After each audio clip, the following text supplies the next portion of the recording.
Welcome everyone. Lovely to see you as we're sort of ending the summer and moving into the fall.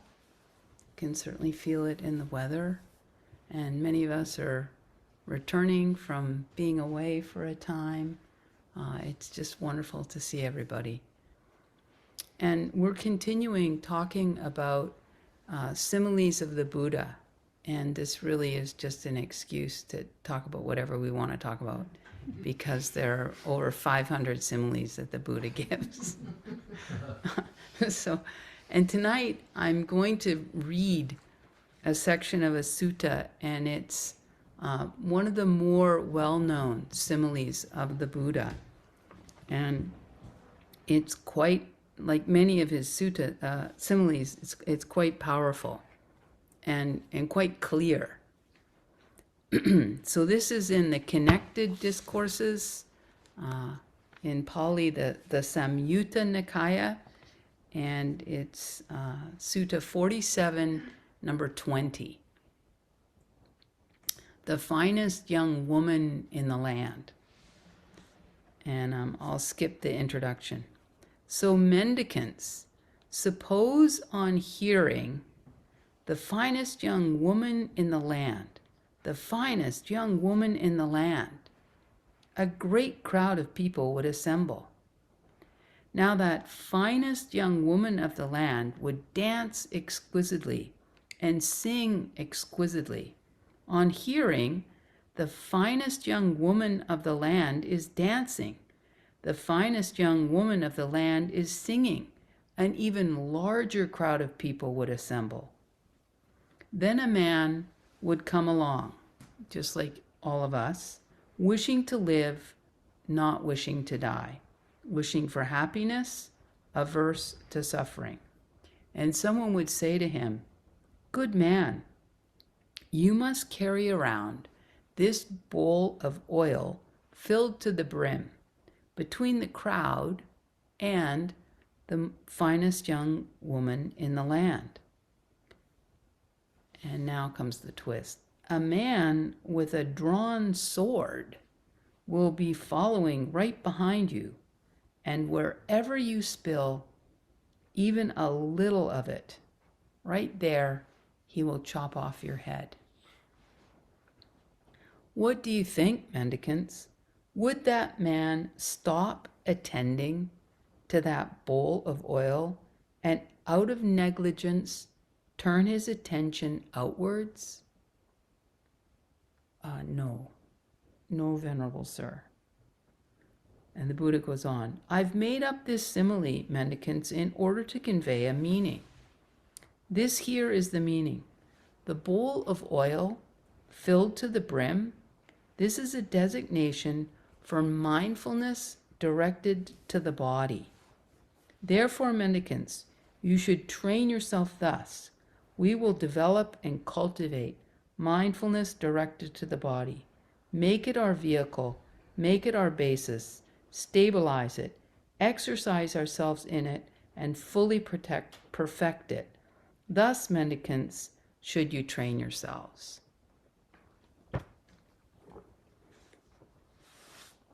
So this mindfulness directed towards the body, this, if we have the breath as our meditation object, this is one way to have mindfulness of the body. And there are other descriptions in the suttas of just being very aware of what's going on in our bodies and what our bodies are doing, feeling our feet on the ground, feeling that, there's a description in the suttas that I'm extending my arm and I'm flexing my arm, that we know what's going on here. This is mindfulness directed towards the body. And it's quite a severe simile. And, our actual physical lives are not depending on our mindfulness of the body for the most part. They certainly are if we're, rock climbing in a really intense situation. And this, I think, is one of the reasons that people, one of the draws to rock climbing, is because it brings you so into the present moment. You become so alert and so aware. So there's mindfulness directed towards the body. No, our physical lives aren't depending on it, but the quality of our lives certainly is. And this is what the body, the Buddha is getting to. Mindfulness directed towards the body. And a beautiful working definition of mindfulness that Ajahn Brahm uses is it's this twofold thing. It's not just being aware in the present moment. This is a huge part of it, but it's more than that. So it's being aware of what I'm doing, what's happening, and then also being aware of what would be good to be doing, what would be beneficial to be doing. And this is where we bring in the teachings that we know thus far of the Buddha, or any wisdom tradition, any wisdom teaching. What am I doing? What would be beneficial to be doing? These two components. And the thing about mindfulness, this being aware, being present, is the power of it. It's in some ways a means to an end. The point of it, this is another simile, not of the Buddha, but it brings home the point of why all this mindfulness. And it's like in our regular life, when there's a bit of mindlessness and we are lost in thought and we're distracted and we're pulled out, it's like going through our lives in a car, driving along. And when we start become mindful, what happens is it's like we get out of the car and maybe we get on a bike. And we've all had that experience, right? You drive somewhere and then you bike that same route, and it's so much more alive and vivid, and you're so much more aware of what is there. So this mindfulness involves this slowing down. And eventually, when there's a lot of momentum with mindfulness, there's actually a stopping. There's a stopping of the thoughts. There's even eventually the breath becomes very, very subtle, almost feels like it stops. And what happens then is just like getting out of the car, getting on the bike, and then maybe getting off the bike and starting to walk, and then maybe just standing still. What happens is that when there's a lot of mindfulness, things start to become very clear. We start to have a deeper understanding of ourselves and of everything, of all of reality. It really depends on this component of mindfulness. And the Buddha is pointing us towards mindfulness of the body. This is an opening. It's like a gateway. Why? Many, many reasons. Mindfulness of the body. For one thing, the body is real. It's actually here. You know, some of the things that we think in our head are not very real. There are a lot of, made up stories, worries about, sometimes we worry about stuff and it never even happens.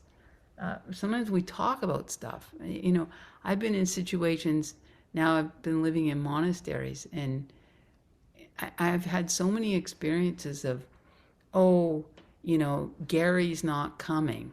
And then like 3 people come up with a reason why Gary's not coming. We have no idea why Gary's not coming, but it's like, you know why? I think his wife, blah, blah, blah. And like all of these, we have no idea. It's all made up. There's so much in our head that's not very real. And so it's beautiful. The Buddha is giving us this direction, pointing us. This is what you can pay attention to. Because first of all, it's real. Second of all, it's totally in the present moment. If I'm putting mindfulness on my body, I've suddenly dropped a lot of crap that's in my head. And I'm also dropping the past and the future, because the body is right here, right now. So it's real, and it's very much in the present moment. And the Buddha goes on to say that all that we need to know, to understand everything about the cosmos, about the entire universe, is right here in this body. This is in a sutta in the numerical discourses, and he's having a conversation with Rohitasa. And the Buddha says, these are the Buddha's words, it's in this fathom-long body, six-foot-long body, endowed with perception and mind, that I proclaim the world, the origin of the world, the cessation of the world, and the way leading to the cessation of the world. Everything that we need to know is right here in this body. It's real, it's in the present moment, it's comprehensive, it's everything that we know. Fourthly, it's a Martha Graham quote. Martha Graham, this brilliant dancer, the body doesn't lie.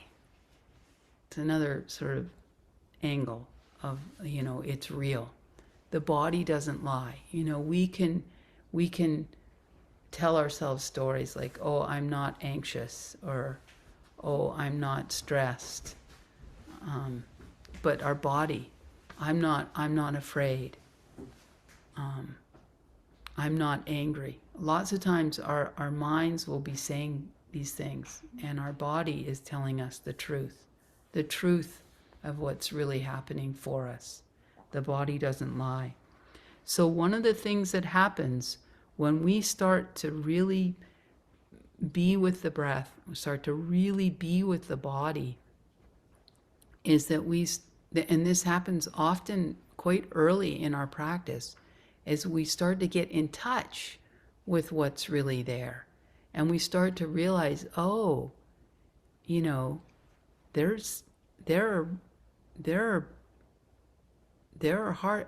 are tight spots in my body. There's a residual that my emotions and my habit patterns, my way of dealing with life, has left an imprint in the body.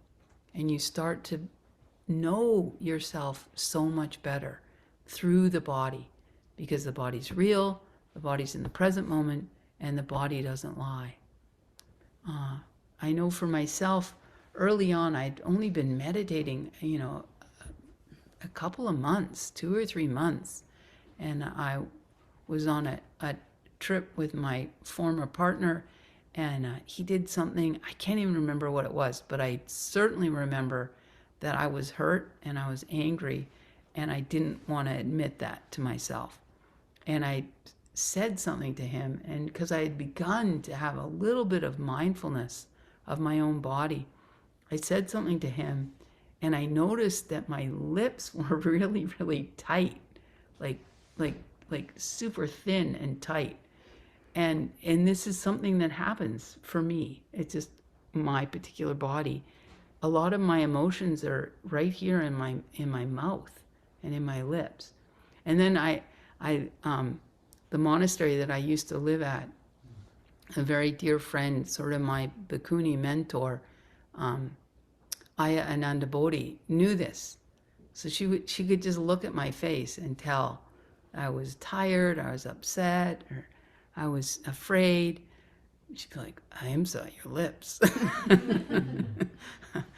And we all probably can tell a story like that now that we've started to meditate, we've realized, oh, when I'm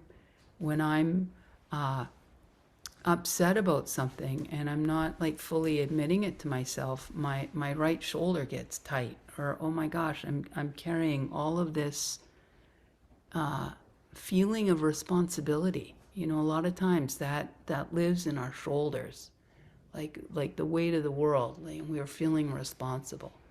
Or there's a lot of times there's things in our gut, you know, that even that expression, I have a gut feeling.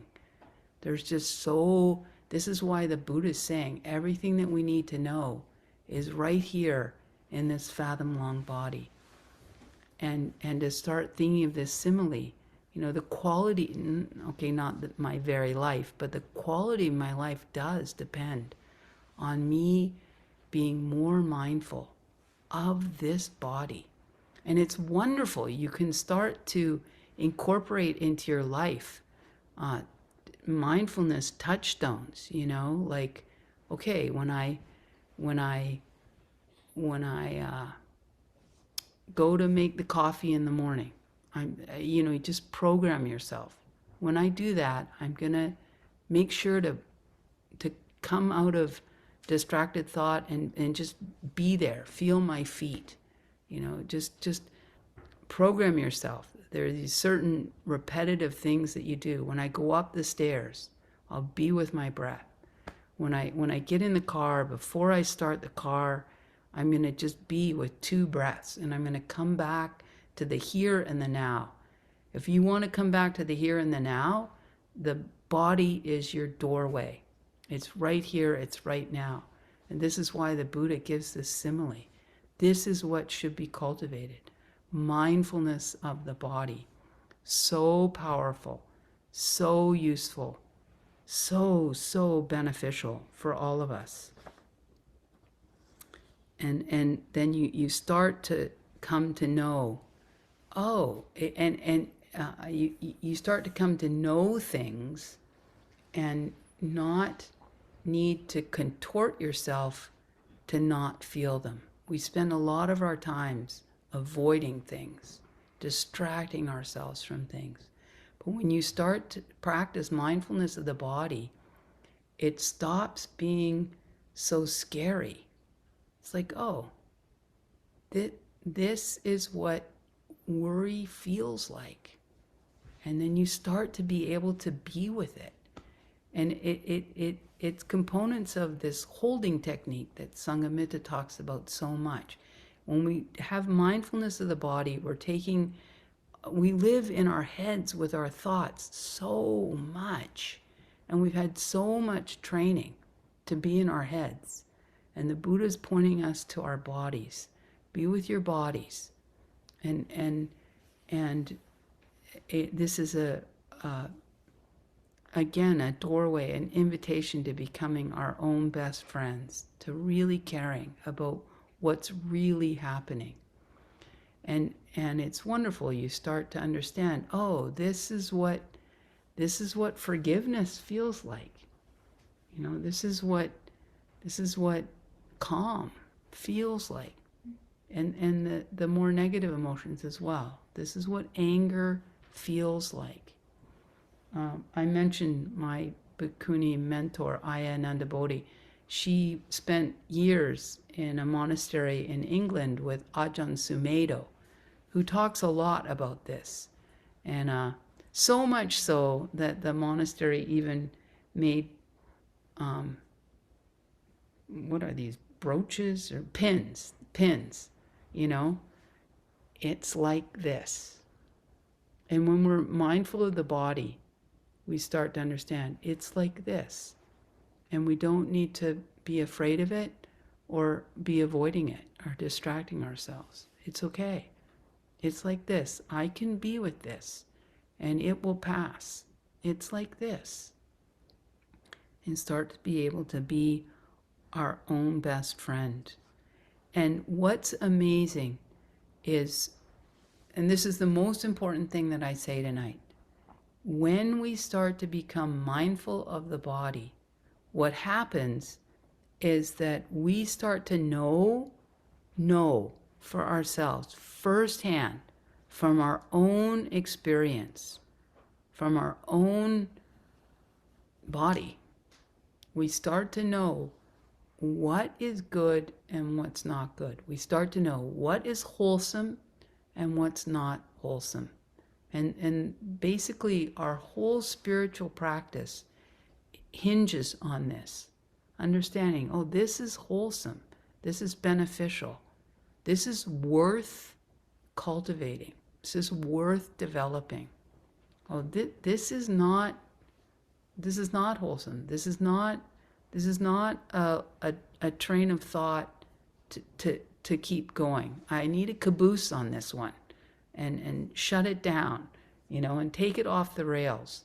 You start to understand for yourself because when it's wholesome, you can feel it. You can feel it in the body, and the body doesn't lie.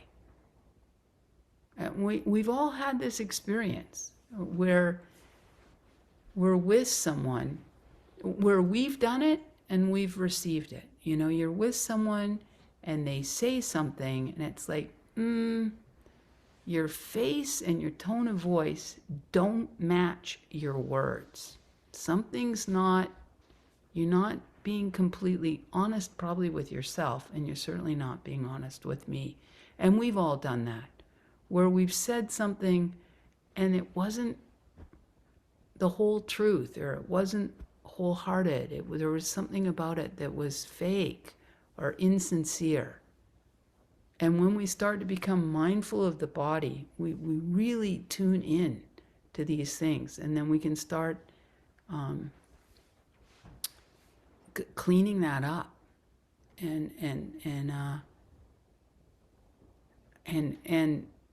we don't need anyone to tell us what's wholesome and what's unwholesome. Our body is telling us. And this is what the Buddha is saying. In Pali, it's ehipassiko. Come and see. Come and try. Try these teachings out, and you will learn for yourself. Because things like anger and fear, you can feel them in the body, and that doesn't feel that great. And things like peace and sincerity, and all the things that we chanted, compassion and sympathetic joy, rejoicing in the well-being and the goodness that's happening in other people's lives. This feels so good. It just feels so good in the heart space, in the gut, in the throat, in the shoulders, in the hands, in the feet, in the face, in the jaw. Wholesome mind states feel so good in the body. And then the path starts to unfold, because you have your own experience, and the direction that you want your efforts and your energy and your time to go in, and your friendships, etc., etc., etc. This whole teaching of the Buddha, mindfulness of the body, there's all kinds of current research that verifies these beautiful teachings, these truths that the Buddha laid out, over 2,500 years ago. And it just, the Buddha does not need modern research to back it up, but I'll include it just, because it does help me actually slightly. And it's just so sweet how right the Buddha is. So, on the negative side, the more current research, I'll just give one example. There's a psychologist, Brad Bushman. He's at Iowa State. And so there's this catharsis fallacy, this model of anger that it's like a hydraulic machine, and the pressure builds up, and a good strategy is to then let that pressure venting. We think venting, oh, this is a good thing, so this will help me. It does in the very, very, very short term. It feels slightly, it does give a very brief sense of relief. But it's a bit like scratching a mosquito bite. that now you've got a bit more of a problem because it's even more itchy.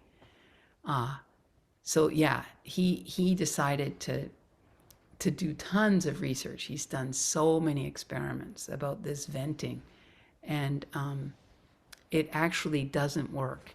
It actually maintains and even perpetuates anger. When we vent, we are keeping the anger going.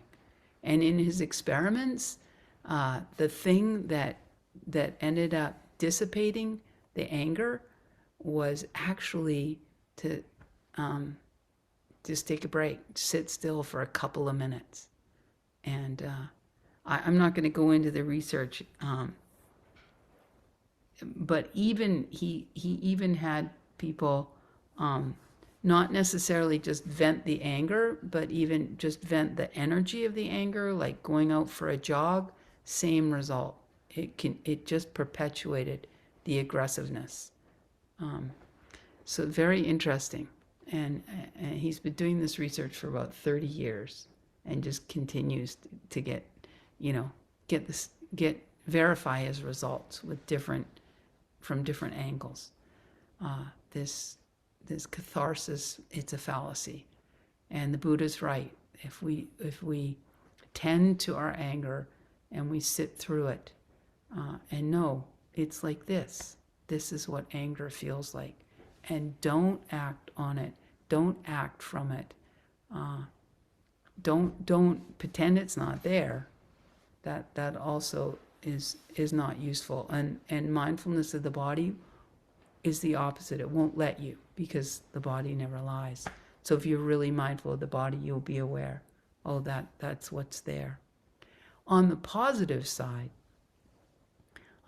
many people probably know the researcher Brené Brown. And she's recently written, I think maybe in the last 3 years, this beautiful book called Atlas of the Heart, and done tons of research about being mindful of the body, being mindful of the emotions that are there. And her research starts with, surveys of many, many people, and the vast majority of people that she surveyed had basically 3 words for emotions. Their emotional vocabulary was so limited. It happy, sad, and angry. And Brené Brown, in this book, Atlas of the Heart, basically she wants to get people more literate of their emotional landscape, of their emotional world. And she's got 87 emotions, and she organizes them, and then fleshes them out and describes them and unpacks them. Very, very beautiful book. But her research shows that the process of labeling emotional experience, which we begin to be able to do when we are mindful of the body, that process of labeling emotional experience, and the more nuanced and accurate you are, the better, is related to greater emotional regulation and psychosocial well-being. So the last thing to say about this beautiful practice of mindfulness of the body, which all of us are doing when we're sitting down and being with the breath. And then throughout the day, you want to have this touchstone. Check in with the body. Feel your feet on the floor. Feel the glass in your hand. Become more and more aware of the body. It brings you into the present moment. And the last thing to say about it is that we can start to, with knowing what's wholesome and unwholesome, we can start to lean more into the wholesome and incline the mind more to the wholesome, more to the positive. And this takes effort, because we all have this negative bias, and we all have a lot of training in critical thinking. But if we lean into the more wholesome mind states, it will be tremendously nourishing for us and fuel our practice. And one way to do it is to bring more inspiration into your life. And many people might even be coming here for that reason, to be inspired and to be in contact with other people that are interested in cultivating their inner life. But we can actively lean into inspiration. This is a tremendous uplift for the mind and for the heart. And we know for ourselves what is inspiring to us. For some people, it's going to be, tremendous physical feats, but whatever it is, there's all kinds of books.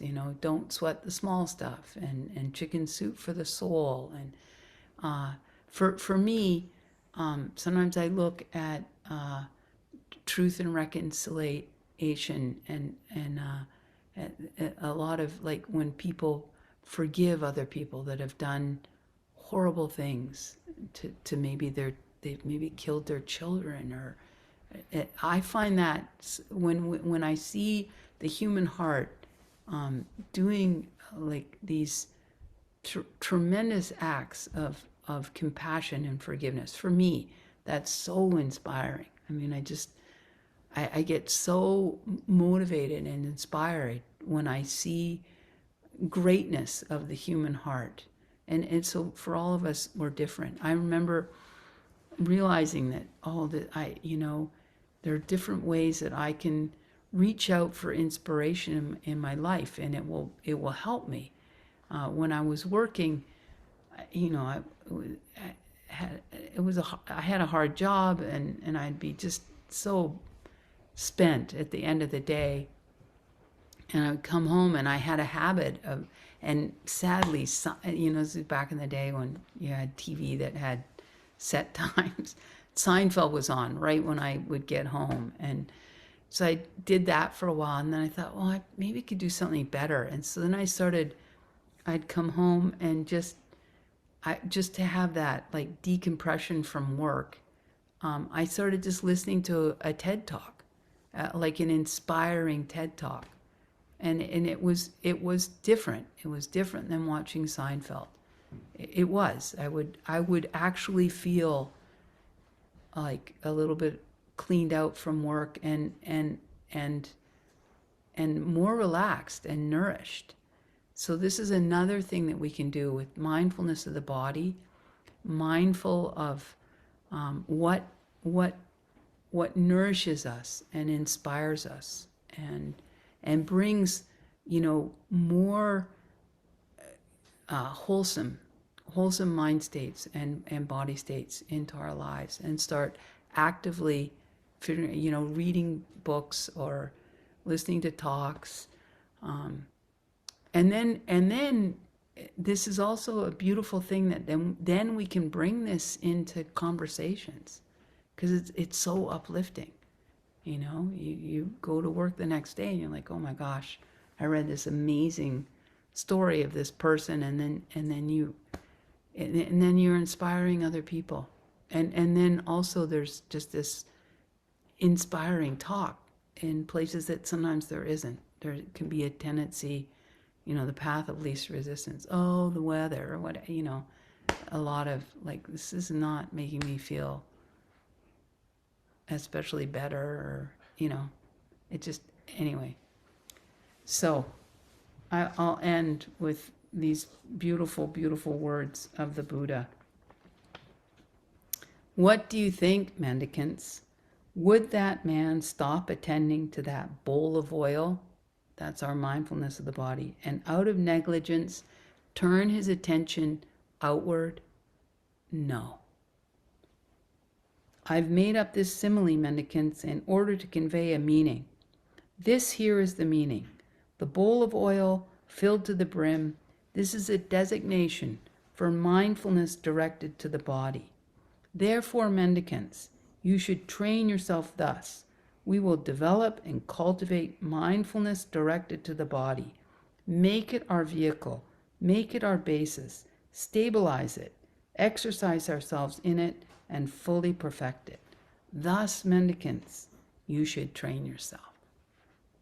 So it's such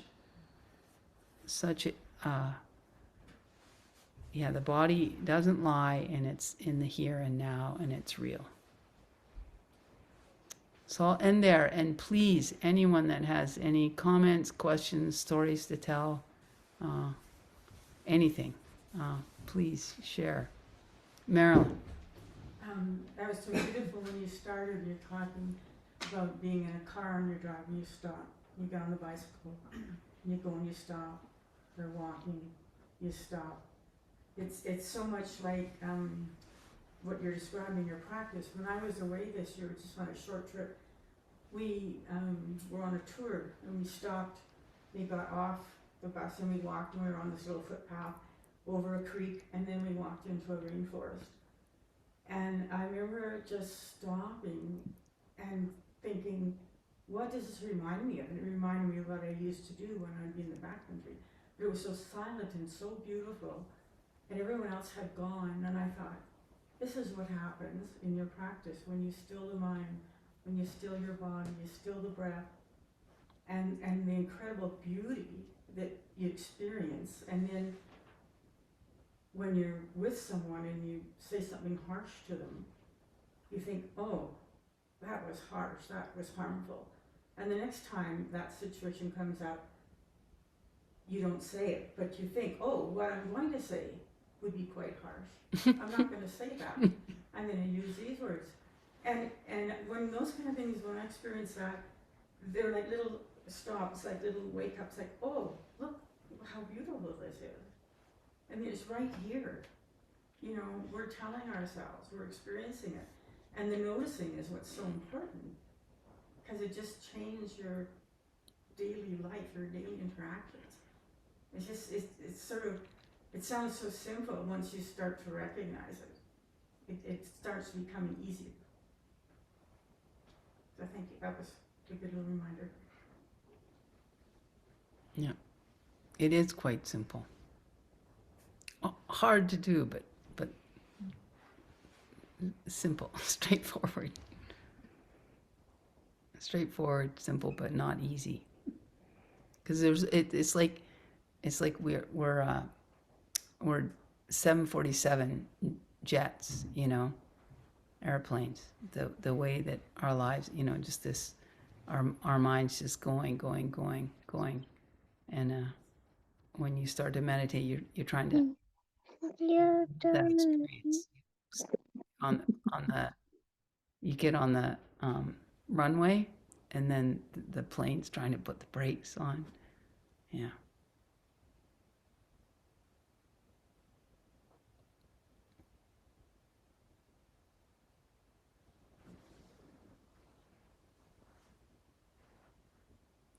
Anyone have any questions? Yeah, Scott Ward. Oh, just an inspiring book I just read. Have you heard of Deepa Ma? I just read her book, and she's a smallish Indian woman who was just a householder and raised a daughter. But she attained enlightenment by meditating, of course, but just by carefully being mindful of every second of every day while she was doing all the normal household chores, raising her daughter. And she became kind of a sought out after teacher in India. And found that's an inspiring classic example of Yeah. which you don't have to be living in a monastery to accomplish this. Mm-mm. Yeah. We have her book in the library. Yeah, Deepa Ma's book is incredibly inspiring. Yeah. Yeah, and it's really useful to read these inspiring stories. Yeah.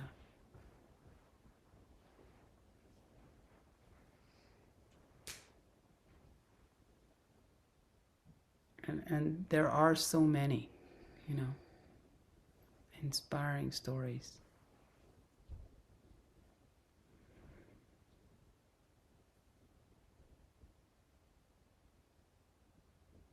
Anyone online? Careful, Vero. Scratching your head. Oh, Thank you. Sold. I've got nothing.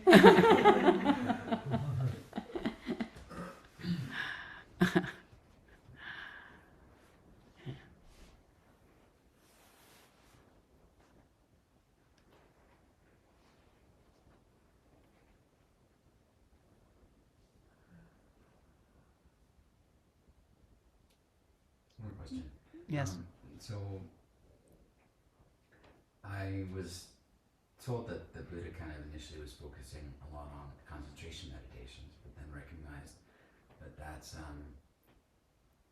not at all close to the whole picture. And so would that almost be more similar to kind of just like throwing the mind some, like a bone or something, like, hey, focus on this for a while, as opposed to how could we view that mindfulness of the body in relation to maybe mindfulness of the mind in a way that expresses how it might be different than just focusing the mind and kind of blissing out, like escaping that way. I don't know if it's a very clear question, but I can answer if you want. Yeah, great.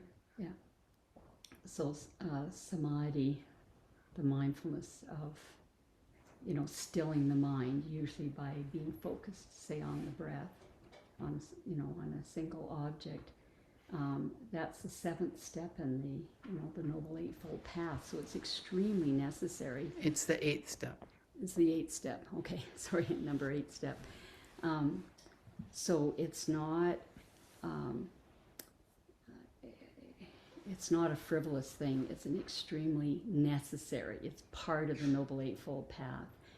And the reason it's part of the Noble Eightfold Path is that when you develop what is a very blissful, silent, still, jhanic state, your mindfulness is at its supreme maximum place it can be. And then when you emerge from this still state, that's when you have the clarity to see reality and then to just sort of have the insights that lead to awakening.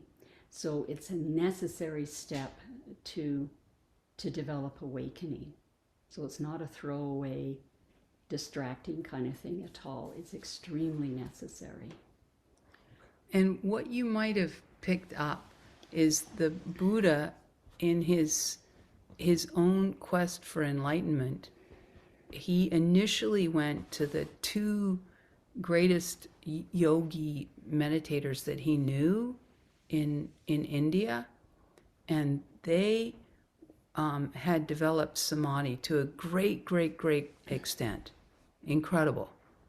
And the Buddha did those meditations and mastered them quite quickly and was comparable to these teachers. And they were like, oh, great, you can teach with me.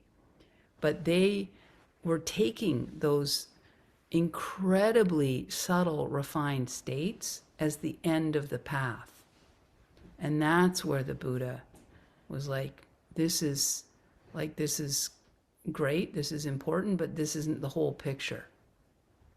So that one of them had, achieved the 7th level of jhana, for a better, these immaterial states where there's nothing, you're completely no body, nothing. You're very, very one-pointed.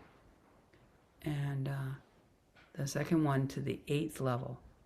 And so then the Buddha left both of those teachers and then tried like sort of another extreme, which was these incredible ascetic practices, like barely eating, barely sleeping, barely even breathing. And then finally he came back to samadhi, and but with an understanding that he then used samadhi to have the insights that but that's where you might have heard it, that he was doing samadhi and then tossed it away. There's some truth to that. Yeah. And then the other important thing is those teachers probably didn't have step one of the Noble Eightfold Path, which is right view. If you don't have right view, then you're not going to, your mind isn't going to incline to those insights after you come out of samadhi. It's like there are stories of Christians who, like Teresa of Avila or something, who go into these sort of jhanic states, but because they have a different view, then they just see that as an experience of connecting with God. You know, they don't see it just as a very still, concentrated or, state, which then you can use to, to gain insight. So it really depends what your view is, and his teachers probably didn't have step one, the right view, which is basically the Four Noble Truths and dependent origination, or knowledge of dependent origination. Thank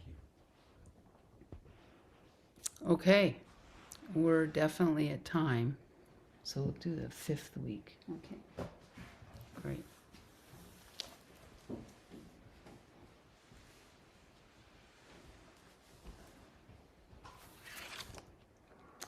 Okay, this is a guided meditation on letting go by one of Thich Nhat Hanh's students. Breathing in, I see the need I have to control my life. Breathing out, I let go of the need to control my life. Breathing in, I see that control is an illusion. Breathing out, I relax in my inability to control. Breathing in, I see how critical I am of myself. Breathing out, I let go of the need to be critical. Breathing in, I see all the goodness in me. Breathing out, I relax in the knowledge of the goodness in me. Breathing in, I see the many ambitions I have for myself. Breathing out, I let go of the many ambitions I have for myself.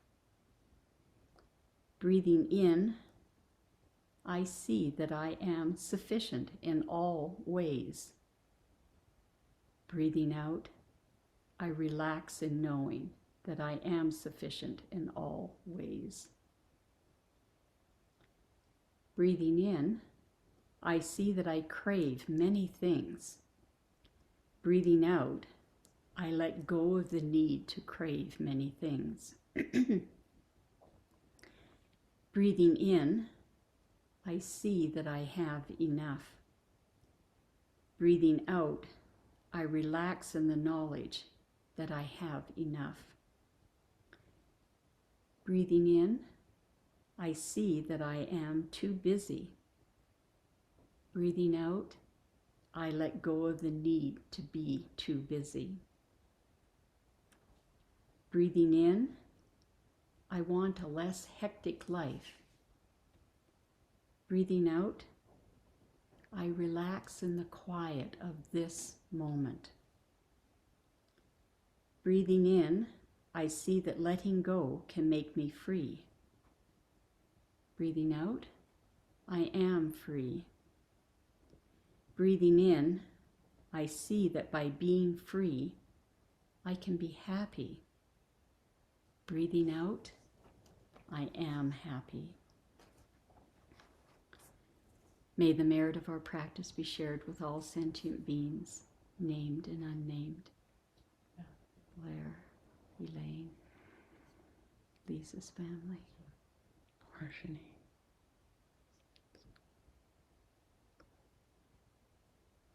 May all beings be well and happy.